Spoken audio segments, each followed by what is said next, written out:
First of all, good morning. Thank you for joining us very much. Again, my name is Bill Huffnell, and I am one of the principals at Bay Point Wealth. This is one of several. We have a series of webinars that our firm is putting on where we're trying to put focus on organizations, generally nonprofit entities, that are really doing some very important work to make the world better. And at the same time, we have found that these organizations are generally not that well known. And so our intent today is to make such an introduction. And you know, as many of you know, we are a wealth management firm, and so you know we spend a lot of time working with our clients and their families, you know, planning for the future. And a couple important components to that are, one is, you know, make sure you take care of yourself, you know, take care of your health, you know, get your annual physical, do the things that are important so that you make sure you take care of your well-being. The second is to make sure that we are, you know, stewards of the world and of the environment, and that we do the things that are necessary to make sure, you know, we're planning for this future generation or generations. I really truly believe that we have a responsibility to make sure that we leave this world, you know, in a better place, so future generations can enjoy the world such as we have. So, so with that said, I truly am very excited to introduce to you today and to give you the opportunity to learn more about the Institute of Marine and Environmental Technology. And we shorten that with an acronym called IMET, I-M-E-T. And I was first introduced to IMET by a client maybe 4 years ago or so, and as with many people, I had no idea IMET existed. And I was truly amazed and quite frankly fascinated by what I saw when I had the opportunity to tour the facility. You know, from the time you walk into, you know, the doors open and you start seeing what is going on.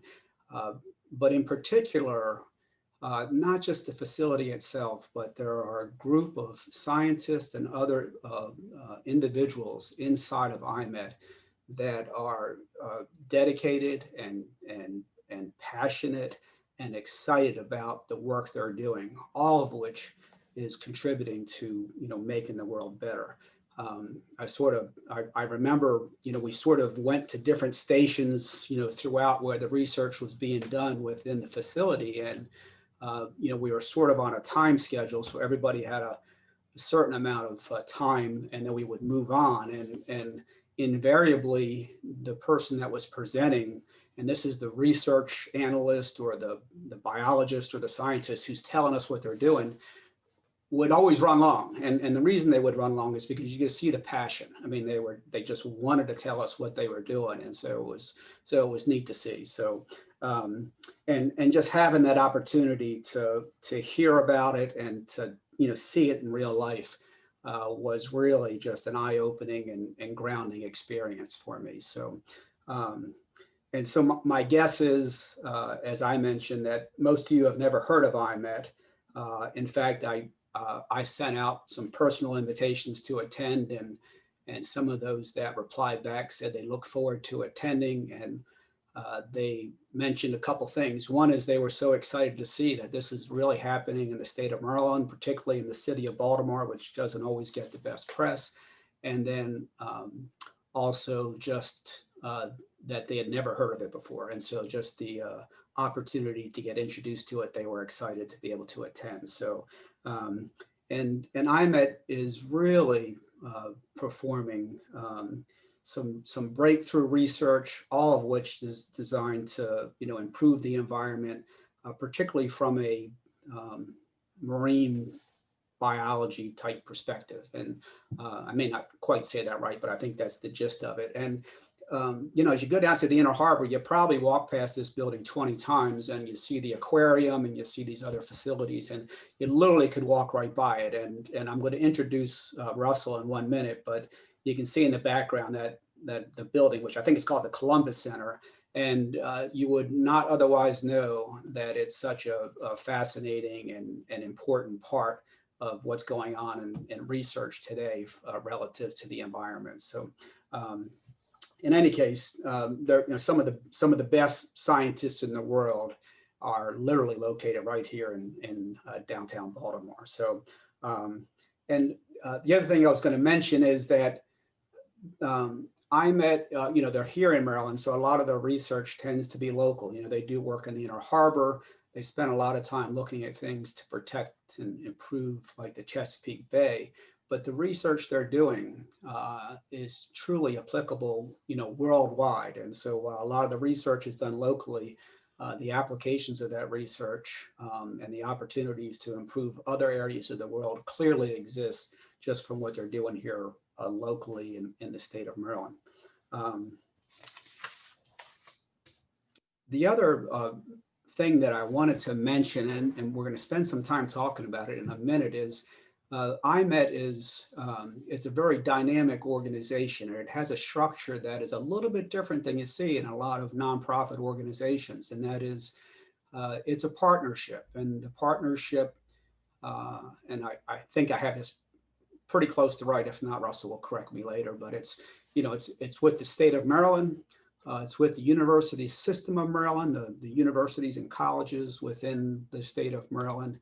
And it also involves, which is the sort of the more unique part, is, private industry. And so you have this group that is working together, all with various interests and all with various structures that have come together, not only to just try to do research that will improve the world, but also to figure out a way to convert that to, commercially viable enterprise. And so there's an economic side to this that's tied to the research that's very important. And some of these opportunities, as we'll see when we go through the presentation, are quite material. And so there's the ability to do good and to help the environment, and there's also the opportunity to do well in terms of providing jobs and economic growth, and again, not just within the state of Maryland. We're going to give some examples later where you can see it's really a worldwide opportunity. So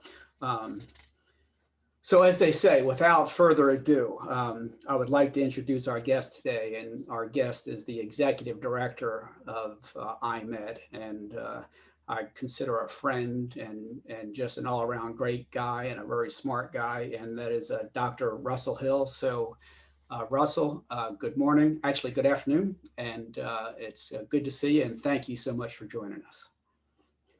Well, thank you very much, Bill. Thanks for a great introduction. Thanks for bringing us together. We've really appreciated all of Bill's interactions with IMET over the past few years. Thank all of you for being on this webinar today and giving us this opportunity to tell you a little bit about some of the fantastic things that are happening at IMET. We really look forward to the day when we can host you in person at IMET and show you our wonderful facility. So as Bill said, IMET is really a unique partnership. We are part of the University System of Maryland, which is a great university system. We bring together the strengths of three important universities within that system. The University of Maryland, Baltimore, UMB, that of course includes the School of Medicine and the School of Dentistry, the oldest school of dentistry in the world, by the way. So UMB is one of our partners. UMBC is a second partner, a great university that's continually rising in the ranks with a fantastic, charismatic president, Freeman Rabowski. And our third partner is the University of Maryland Center for Environmental Science. So this is an unusual university. It's a small university, graduate studies only. It's located at 4 places around the state of Maryland. It's really worth learning more about UMCES, the University of Maryland Center for Environmental Science. UMCES is a good part of the reason why the Chesapeake Bay is the best studied estuary in the world, and also why things are getting better in the Chesapeake Bay. So we have these three fantastic partners. As Bill said, part of our mission is economic development for the benefit of the state of Maryland. So we also partner with a lot of companies, and we are always trying to do the best research, but to get that work out of the lab into the real world so it can really benefit people. And we're working on some of the major challenges facing us in food and energy and environmental sustainability and human health. So really briefly, we have 21 faculty members. So those are people heading up their own research teams. And we have at any one time around 30 graduate students. They are studying for their doctorates or their master's degrees. We also have postdoctoral researchers, technicians, great staff. So altogether there are around 100 people in the Institute. And in normal times, we also host many interns and many visiting scientists from around the world. So with that, hopefully I've given you some broad idea of what IMET is. And I think, let me go back to Bill. I know Bill has a number of questions he wants to put to us. Okay, yes, thank you. Yes, yeah, very good introduction. Thank you, Russell. And one of my questions is what caused IMET to start? Like why is it an organization today, and who thought of it, and how did it become from that to what it is today? Well, we actually have quite a long history. We were started in 1985, and our predecessor was called the Center of Marine Biotechnology, COMB for short.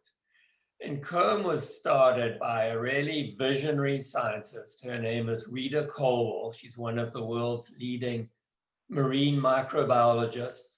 She was also the first woman to ever become the director of the National Science Foundation. So she has a lot of drive. She brought together the right partners. Our senator back then, Barbara Mikulski, was hugely helpful and involved in this, as was William Donald Schaefer. They had this vision for setting up a world-leading research institute right on the Inner Harbor. And 10 years later, we moved into our new building. I joined COMB back then as a postdoc, fresh from South Africa, where I come from originally, and that was back in 1989. IMET was created as part of a university reorganization in July 2010, and I became the director of IMET in the same year. Okay, very good. And well, two questions, I guess. One is, there are a lot of different players. So how is the research and all of the operations, what is the funding mechanism for IMET? Well, we are all really fortunate to be living in Maryland. And Maryland is a state that values science and data and education and uses science very well for policy decisions, which is another reason why the Chesapeake Bay is so important to Maryland, and we are seeing improvements in the Chesapeake Bay. So in Maryland, the state supports the university system very well. And our faculty are professors within the university system. So 75% typically of our salaries are paid by the state through the university system. And then we bring in the other 25% from some of the grants and contracts. So overall, our budget is around $12 million a year. And of that, just under $5 million is brought in by our faculty from federal and state and industry funding. And we also include in that around $500,000 that comes from foundations and individual donors each year. And Monica Galeen is on this call with us. She has been key in growing that part of our budget, which is actually the most rapidly growing part of our budget at the moment. I see. Okay, yeah, very good. And I want to talk about some of the commercial side of it a little bit later, but in terms of like on a regular research and operational type level, are there commercial businesses that are involved in a regular basis? In other words, are you teaming up with other companies like a McCormick in Baltimore to do certain research? Yes, so this is part of what makes IMET different. I already mentioned that we contribute towards economic development. So we partner with many companies, often in the forms of research contracts where we perform research for the companies. And you mentioned McCormick. I'll probably come back to that later because that's a separate relationship and a very interesting one and a fantastic historic Baltimore company that's been a great partner. But over and above that, we actually have 25 small startup companies located in our institute, which is another unusual arrangement. And those companies benefit from interactions with our scientists. We benefit from those collaborations, but over and above that, they're paying rent. And that is another component that really helps our IMET budget. I see. I see. And you had touched on a little bit on the educational side, and I know I want to focus a little bit on the research because that's the part that I think is really fascinating and that will resonate.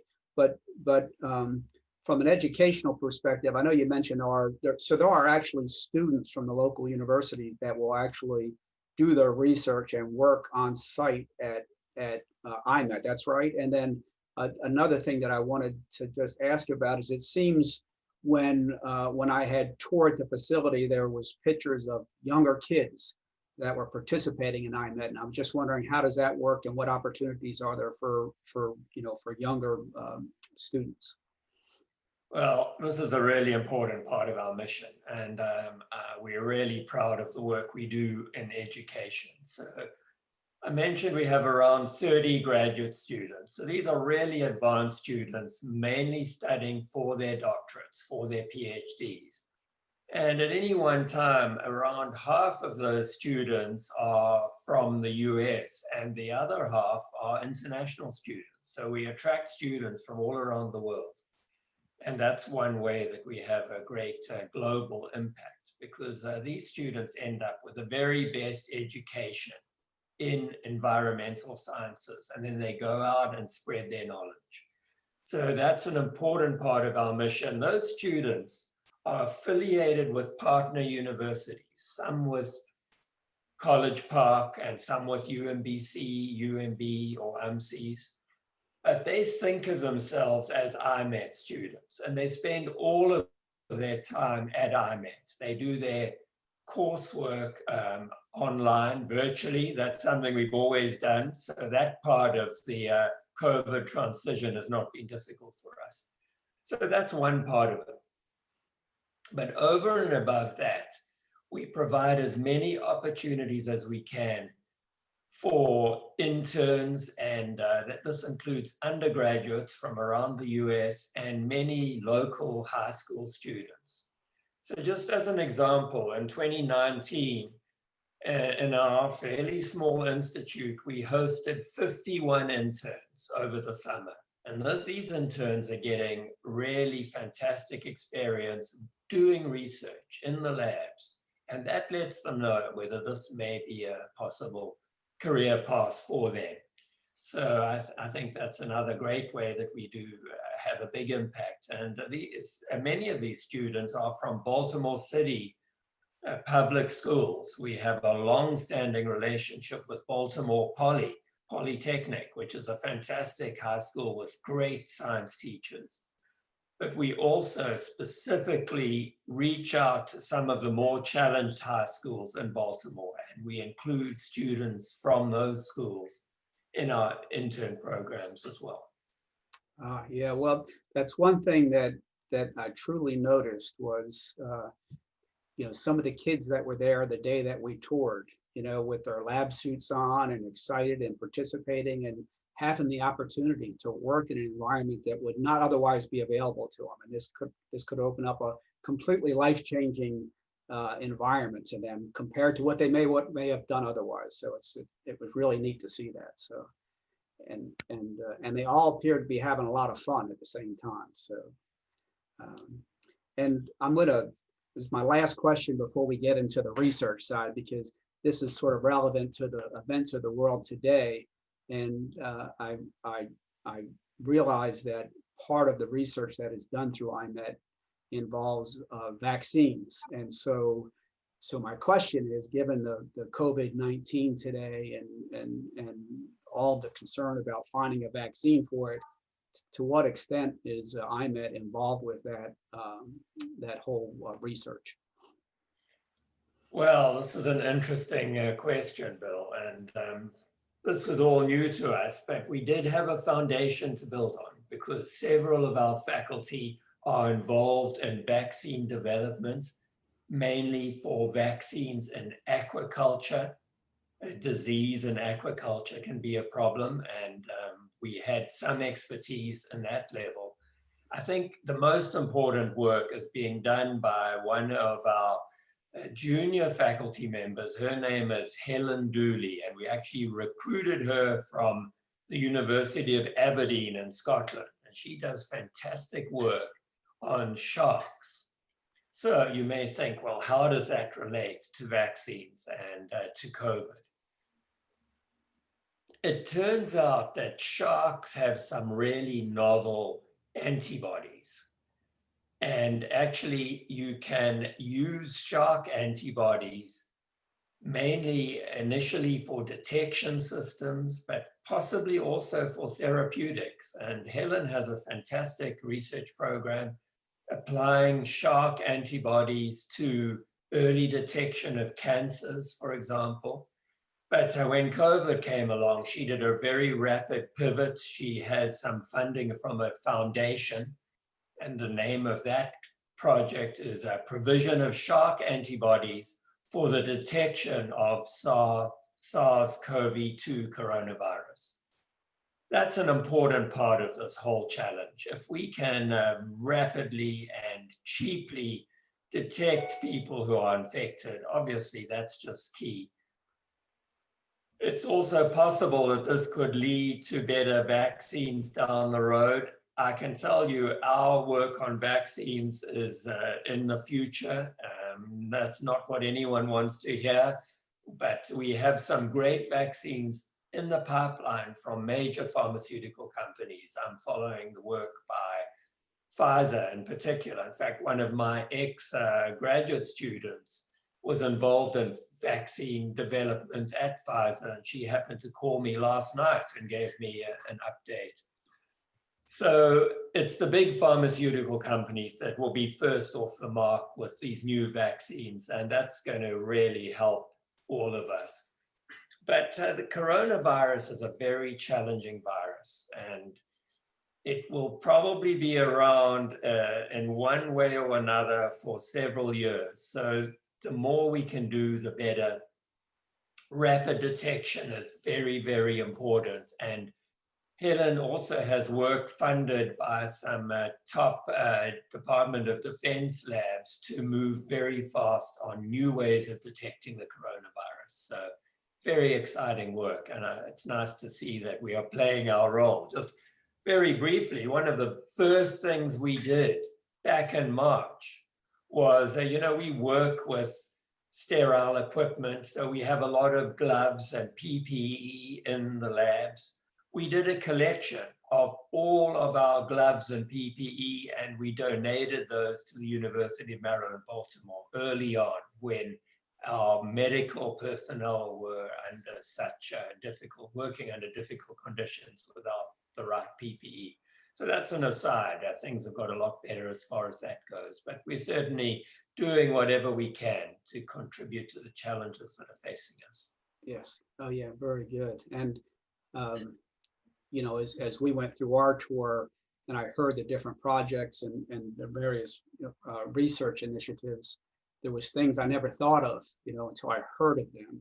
And this is a good example, where we are looking at the antibody properties of sharks and how that may be applied to to the needs for solving human type problems. So fascinating stuff, really, really neat. So, all right, so I'll get into the research side of it a little bit, and I guess from a more of a general perspective,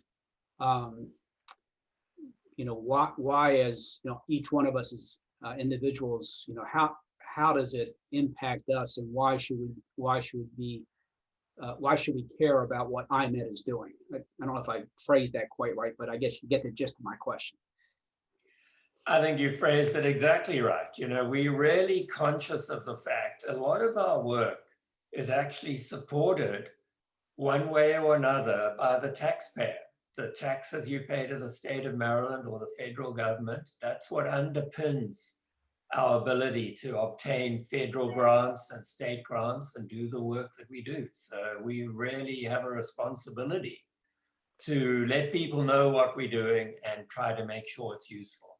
So let me take just a couple of minutes. As Bill knows, I can talk about this stuff for hours, but I'm going to highlight, and I'm going to pull up a presentation and highlight just a few research projects. Yes, yeah, please do, yes.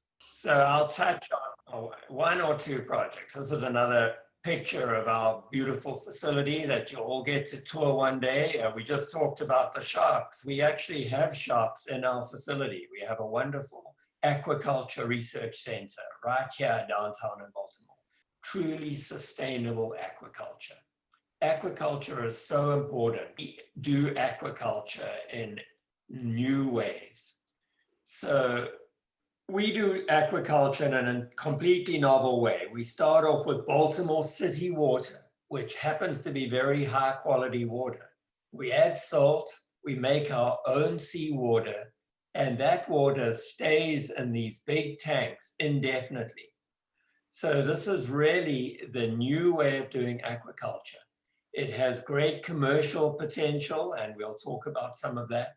But importantly, it has a very little environmental impact. It reduces the problem of conventional aquaculture, which is that it can pollute the surrounding environment.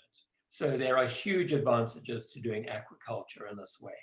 And we have, if I go back to that for a minute, I mentioned briefly McCormick, just to tell you about one of the projects we're doing. This is called the FISH project, and that stands for Feeding Individuals to Sustain Health. And we have a partnership with McCormick and also United Way and a seafood processor called J.J. McDonald. And we grow fish in our aquaculture facility as part of improving our technology.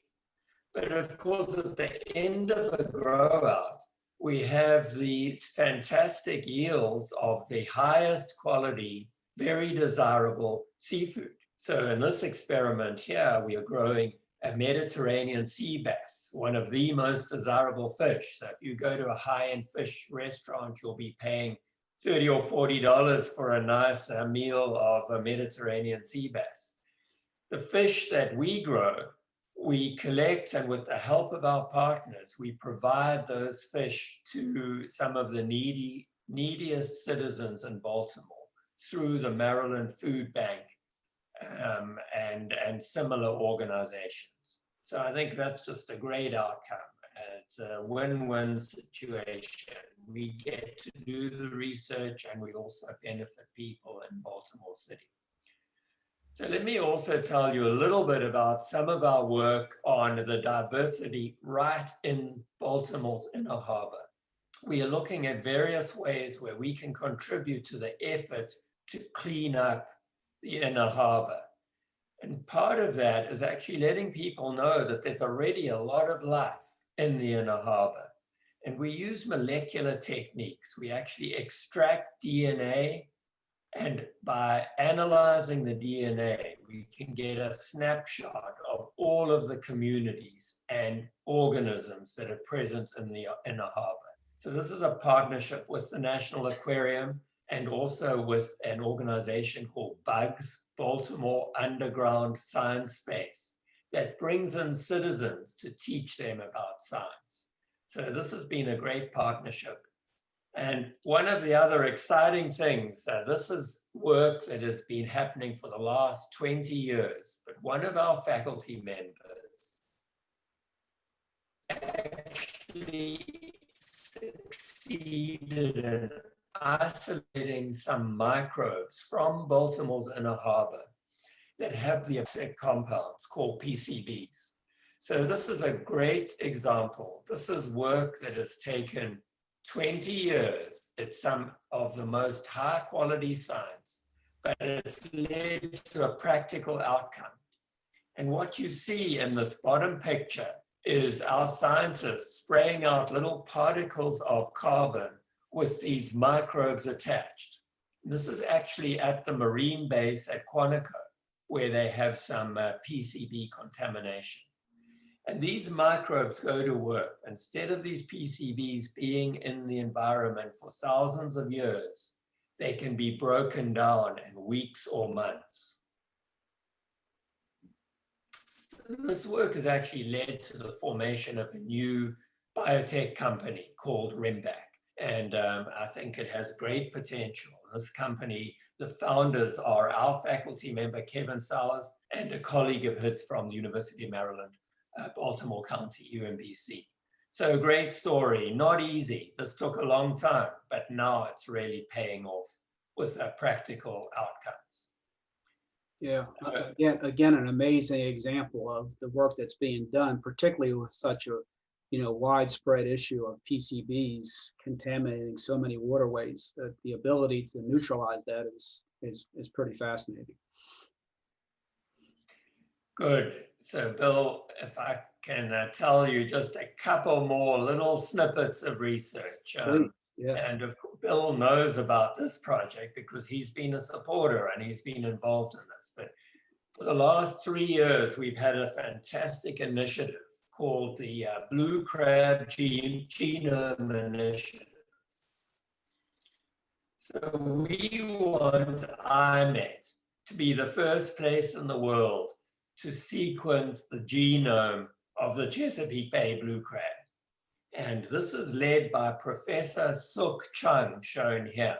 So Suk, her first name is actually Suk, which is the same as the word for a female blue crab. Right. She's originally from South Korea, and she has done a fantastic job on sequencing the genome of the blue crab.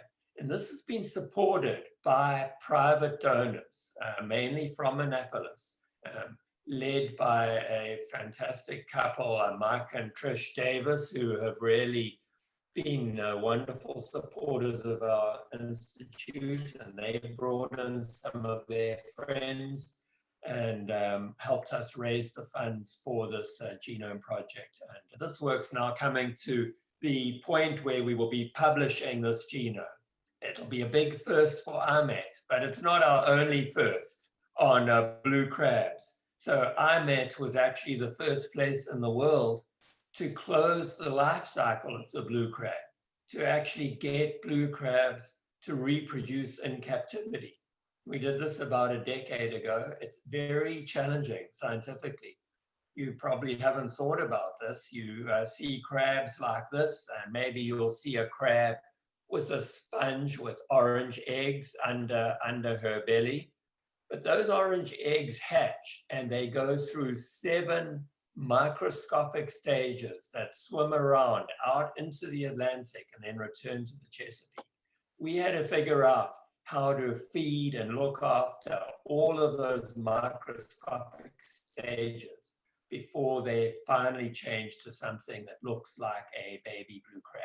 So great project, a big scientific outcome, and of course that wonderful link with an organism that's so important for Maryland in so many ways. And if I could interject real quickly, Russell, that Professor Chung, Suk is one of those examples of just the enthusiasm just comes through, and we had the opportunity to visit her lab and what she was doing, and just you could just see the excitement and the dedication to the effort. And anyways, she was a lot of fun to meet, and I think she's a typical example of a researcher at IMET. Yeah, she's really passionate about her work. It's very difficult to get her to take a break and step away. And I'm actually going to be meeting with her tomorrow morning, so I'm looking forward to that. So I think I know Bill has more questions for me, but very briefly, I want to mention another set of projects being led by our faculty member, Professor Alan Place. And what Al is doing, this is really applied work. He's an amazing biochemist, trained at Hopkins initially, but his work spans everything from fundamental science to very applied science. He's looking at this very interesting sand from the Bahamas, and it's rich in a mineral called aragonite, and it has really interesting properties. So he's found in preliminary experiments that if it's added to the litter in chicken houses, it actually changes the way the ammonia from the chickens is emitted and greatly reduces ammonia emission. So that's good for the bay because there's less nitrogen going into the air and ending up in the rain and being deposited in the bay. It's also got application for phosphorus, because this sand binds phosphorus, and you can use that in applications to remove phosphorus from waste streams. So lots of exciting work, really applied work, just a small part of the fantastic things that Al Place is doing. And I mentioned our interns. This is one example. This is a group of interns from around the US that were with us in 2019. This is an intensive program. This particular program is especially to encourage students from diverse backgrounds to come into the environmental sciences, to make the scientists working on environmental issues more representative of the community. So this program has been supported by NOAA, the National Oceanic and Atmospheric Administration, and also by some private donors, including Mary Catherine Bunting in Maryland. One small example of some of our interns. And with that, I'm just going to pull up these links. We'll send these out later, but this shows you a way, if you're interested in staying in contact with IMET, you can subscribe to our mailing list, and you will not be receiving more than about one email a month, but it's a way of us letting you know about our public events. And we also have a link for those people who would like to support the work that we're doing. With that, let me stop sharing and go back to Bill. Okay, thank you. Yeah, thanks, Russell, very much. Excellent stuff, of course. And I wanted to back up a little bit to your work related to the fish.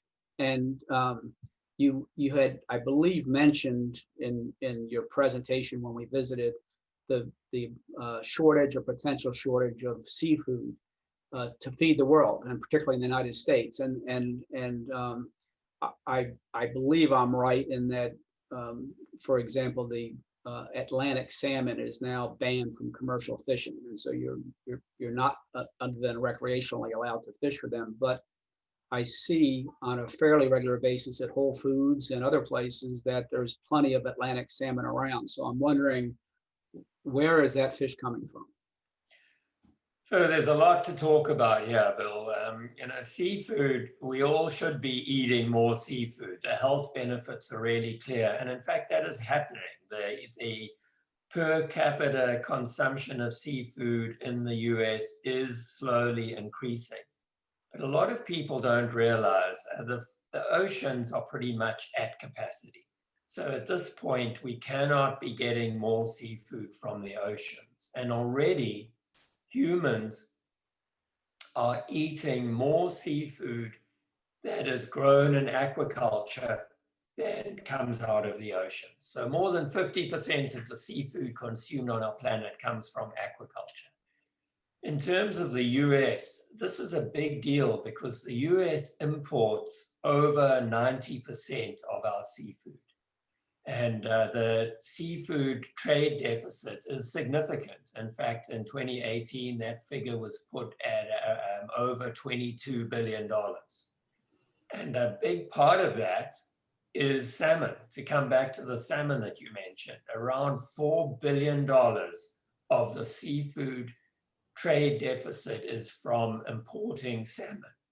And this comes from a number of countries. The big ones are Chile, Canada, and Norway, and Denmark, and actually a number of other countries in the European Union that you wouldn't think of, including the United Kingdom, grow more and more salmon in aquaculture and then send that to the US. So part of what IMET is doing is developing the technology for land-based recirculating salmon aquaculture to help address this need for seafood and also the trade deficit. So there's a very direct link with economics in this case. And we grow truly sustainable seafood. So we look at every part of this and the feed that you give to the fish. It's important that that's sustainable as well. And our seafood is some of the most healthy you'll ever get because it's grown under controlled conditions. So it has undetectable mercury and PCBs that can be a problem from wild caught seafood. Very, very low levels of pollutants. So Bill, I hope that helps answer some of your questions on aquaculture and salmon in particular. It does, yeah, thank you. And I recall, and I may have this partially wrong, Russell, but it seemed to me that there was an entity, maybe an energy company that was actually using the waste from the fish to produce energy. This is research going on at IMET at this point, and we've developed a way. We are a contained system, so we collect all the waste, and we have the ability to take that waste and put it into a fermenter system and turn the waste into methane gas. So actually, two of our faculty members are Yoni Zohar, who is the real leader in our aquaculture research, and Kevin Sowers, who I already mentioned, who's a wonderful microbiologist. They've commercialized that process, and actually it's been done on a really big scale now in Norway. So this is a good example of funding that came from a Norwegian company to our institute. We grew the microbes in Baltimore, shipped them to Norway, and Kevin and Yoni went to Norway and inoculated a massive bioreactor with our microbes. And that's now processing fish waste, turning it into methane gas. And that gas can be used to help meet the energy requirements of the process. And while we're on the commercial side of this, there's a very exciting and current story. And this is a company called Aquacon that's decided to locate a salmon aquaculture facility on Maryland's eastern shore. And they are projecting that they'll be investing somewhere around $1 billion over the next few years in this recirculating aquaculture facility using the sort of technology developed at IMET. And IMET is part of the reason why they were attracted to Maryland in the first place. So this is a fantastic outcome, and Yoni Zohar, who I already mentioned, is a close partner with this company, Aquacon. So it's really exciting seeing that moving forward. Yeah, I was gonna ask you about that. I'm glad you mentioned it. I mean, economically, it's quite a boom for particularly the Eastern Shore of Maryland. And when I read the press release, one is they mentioned IMET as one of the primary reasons that they were getting involved with this project. They think they can make a lot of money on it. So from an economic perspective, it made a lot of sense. And for the Eastern Shore, I think the job potential was up to 500 jobs that's going to be created on the Eastern Shore of Maryland. And so it's a win-win for everybody. That's exactly right. And that's just one example. So in the last 5 years, in addition to our interactions with major companies, IMET faculty and graduate students have actually started 9 new startup biotech companies, which is an amazing track record for a small institute like ours. And I mentioned one of those companies, Remback, that's doing the PCB cleanup. But altogether, there are 9 of those companies. I'm very proud of a company started by one of my ex-students. His name is Ryan Powell, and his company is called Manta Biofuel. And they are looking at using algae, growing algae very cheaply and on a massive scale, and converting the algae into crude oil. So really exciting technology. And this is the sort of thing we love to see, getting our findings out of the lab and actually benefiting people. Yes, yeah, very neat. And part of the challenge, I guess, initially with that is the ability to convert the algae economically to be the equivalent of what would otherwise be used, crude oil or whatever. And they're making significant improvements on those enhancements, which makes it more viable from an economic perspective. That's exactly right. Actually, all of this is now practical. And the technology that Ryan and Manta are using is called hydrothermal liquefaction, HTL. And it basically means if you can grow the algae cheaply enough, you put them under heat and pressure. And Ryan built a very cheap plant to do this. So they can harvest the algae efficiently, put them under heat and pressure, and that converts the algae straight into crude oil. That oil actually meets the specs for heating oil. So it's all practical. It can be done. It makes sense. The challenge is to make it economic. And Ryan grew up on a farm in Ohio. He thinks like a farmer. He does things on a large scale, very economically. So, I'm following this company with a whole lot of interest. And I think it's very important research. Yes, yeah. I mean, those are two, excellent examples. Are any others that you'd like to share with us from the commercial side, or? Well, Bill, there's so many. I mentioned 9 companies. I'm looking at the time, and I really want to be sure that. Yes, fair enough. But I'm happy to follow up with people, and also take a look at our website, because we highlight these things on our website as well. Okay, yeah. Well, I think that was most of what I wanted to cover. I wanted to mention just how people could be more involved, and you mentioned that briefly. One is we have the IMET website, the ability to sign up for emails. And again, as Russell mentioned, you won't be overwhelmed. I also noticed that there is there's a virtual public lecture series that is done. It looks like maybe monthly or at least some periodic basis.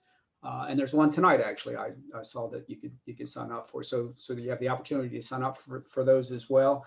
And then, as I mentioned earlier, if just in terms of spreading the news of IMET, if anybody is participating today that has an interest in sharing the information, we'd really appreciate it if you can get the word out. And then, in addition to the various public sources of funding, Russell had mentioned that private funding is very important.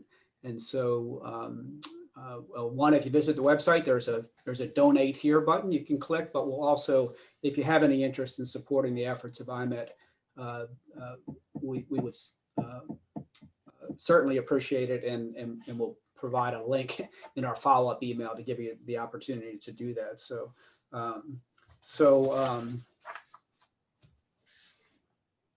anything else, Russell, that well, one is I'll say this, we need more people in the world like you. You're a humble guy, you're a smart guy. You and your team are doing very important things to improve the world. And so thank you for doing all of those things. And again, thank you for taking the time to spend with us today. I think it's been very informative and I hope inspiring. When I hear these stories, there's always something new I hear. And even today, I learned some more about IMET that just impressed me upon, the work that you guys are doing. So, with that said, I'll give you the opportunity to close with whatever you think that you would like to say. Well, thanks again, Bill, for everything that you've been doing to support IMET. Right at the beginning, you said that we're not always well known and people haven't heard of us. And this is a real challenge. We're a lean operation. We don't have a lot of funding or staff to help us with our PR. So this is something that I would ask all of you on this webinar to think about, learn more about IMET. And if you like what you find out, tell your friends about us and help us promote the Institute. And Bill, thanks for your really nice remarks. It's just an absolute privilege to have a job like this and to be able to work with these fantastic faculty and work with students the whole time, with some of the smartest students you can imagine. So we have many ways where I think we really benefit our students. They learn great science with us, but also we train them in some other things. And we've had support from the Radcliffe Foundation to train our students in entrepreneurship. And this is part of the reason why we're seeing all these new companies being started. We actually help our students to think beyond the university environment and to think of starting their own companies as well. So lots of exciting things happening at IMET. Bill, you mentioned our outreach events. We have 3 major events every fall. And the one tonight is evolution and survival of ancient microbes, deep underground, above Earth's atmosphere, and possibly on Mars. And this is led by one of our senior faculty members, Professor Shilda Sama, who has looked for microbes all around the planet, and he has a fascinating story to tell. So Bill, I think you may be able to help us send out links to the website, the mailing list, and the public lecture. And of course, anyone who's interested, you're very welcome to attend virtually at this point, and hopefully soon in person, any of the public events that we have at IMET. So thank you again. Yeah, and you're of welcome. course, I'm happy to answer any questions. Yes, thank you. And we for sure will include all that in our email. The other thing I will share is whenever I have the opportunity, I share IMET with friends or clients and with whomever. And every time I've introduced IMET to somebody, they have appreciated it and they have become involved and they get it and they become interested. And so I encourage you, if you can, share it with somebody, and I think you'll find that they'll appreciate that you did. So with that, we'll wrap up. And I, again, thank you, Russell, so much. Really appreciate all your time and again, all your efforts. And thank you to everybody for attending today. I hope you found it informational. And as I said, I hope you found it to be inspiring as well.